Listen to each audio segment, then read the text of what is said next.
introduction, and it's only me until we get to the drink, so I'll try and make this pretty quick. I've been promised a beer if I get through it before 15 minutes, so I'll try my best. We've been focused on developing Ecograf on a vertically integrated anode materials business, and we're quite advanced.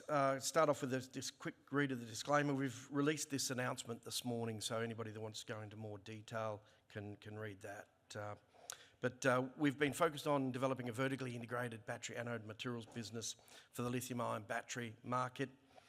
We begin with our upstream business, which is a graphite project in Tanzania, very well advanced. We're looking to secure the funding through German-backed government funding. We're at the back end of a due diligence period and looking forward to giving a quick update on that. We've also announced the Midstream business to be located in Tanzania as well, and we're looking to take the natural flake graphite, mechanically shape it in as a first active material and export that out to customers. And we've also developed our own downstream purification process that does not use HF, which is hydrofluoric acid. It's the dominant Chinese, or as we call it nowadays, People's Republic of China. I think the US government refer to China. HF-free has been trademarked. We've developed our own proprietary purification. We're at a piloting stage and we're running through operational campaigns at the moment. We're applying that purification to recycling. We think recycling is a major new frontier, and we're one of the first listed companies to look at recycling raw materials. So we've got it vertically integrated. We're looking, the mine is through a debt financing process at the moment, development ready. The midstream is development ready, and the downstream is at a piling stage, and the recycling's at a lab scale. Quick background around the company. Market cap about 140 million. We've got sufficient cash reserves to develop the business through to development decision. We're strongly supported by Europe and the German.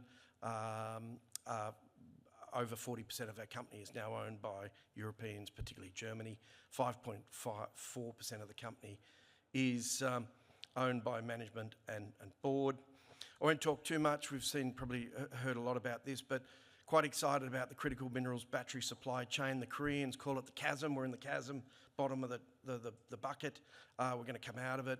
What has been encouraging has really been the continued adoption of EVs, and that continues to grow. And when you look around the global politics and legislation, you've got to be really encouraged that new supply chains have to be developed.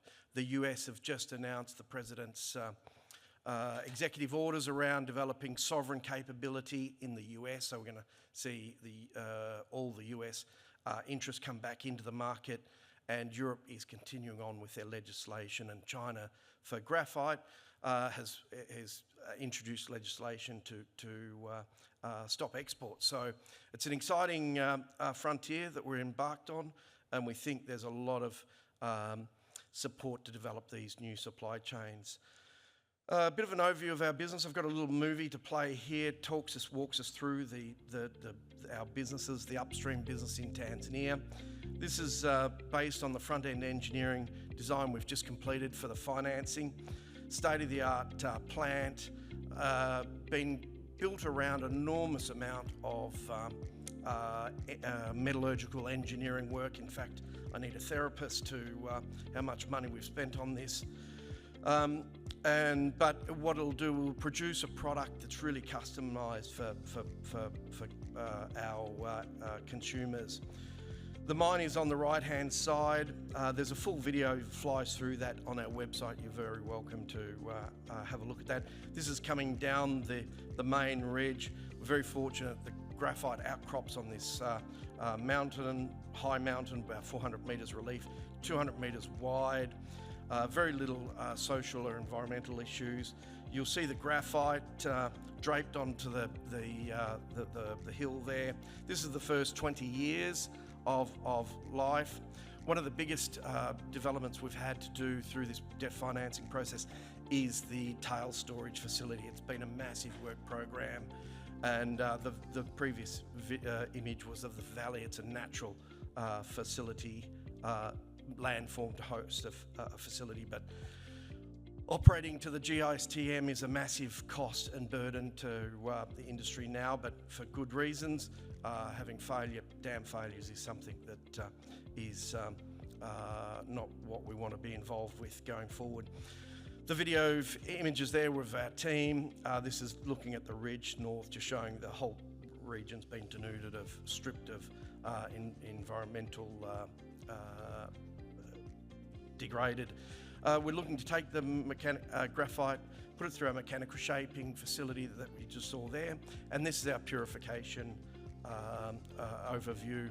We're running a piloting program, we call it the PQF, here in Australia, and we're at the back end, and we're very excited about developing this purification in the multi-hub servicing a range, and ultimately I'm still looking into Australia as well. We think there's a big opportunity to pursue Australia.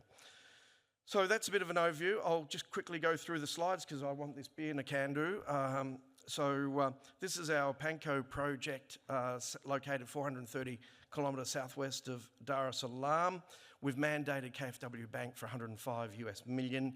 We're very pleased to be working through all the documentation now. The debt financing, due diligence documentation's coming to a close, and we've just recently received our life of mine mining licence, and we're developing this project to equator principles. The government owns 14% and or 16%, sorry, and so they'll co-share in the development of this project, and we're very well supported by our partners, ThyssenKrupp in Germany, KfW, IPEX Bank, and POSCO is one of our partners. This is an overview of the deposit.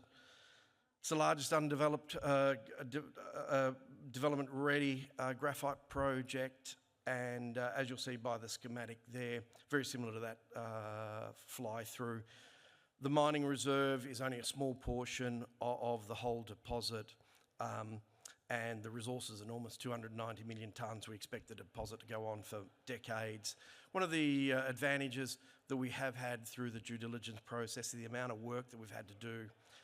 It's mind-boggling how much money we have to spend to meet equator principles, but we've got 82% of our ore reserve proven, and that's really a remarkable amount when you compare it to our peers and when you look into it.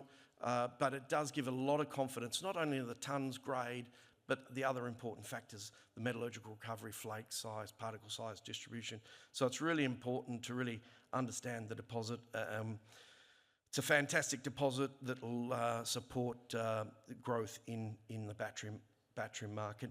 These are some of the characteristics we think is really important for graphite deposits, and we think a Panko hosts some of the best characteristics that you can get: close proximity to rail and port, the size of the deposit to allow expansion, the grade of the deposit. Grade is not always king. You can have too high a grade, but grade is important, combined with low mining costs. Our deposit's 200 metres wide, as mentioned, giving a very low strip ratio, 0.3 to 1.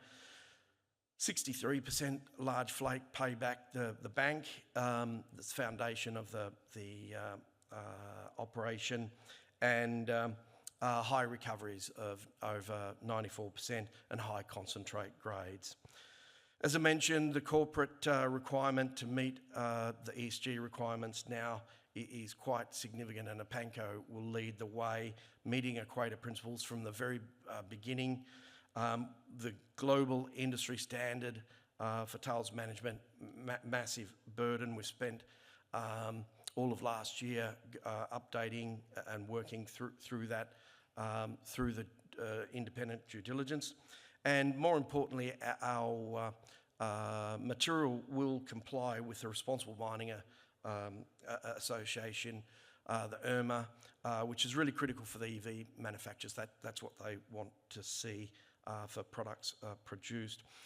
Not many people realise that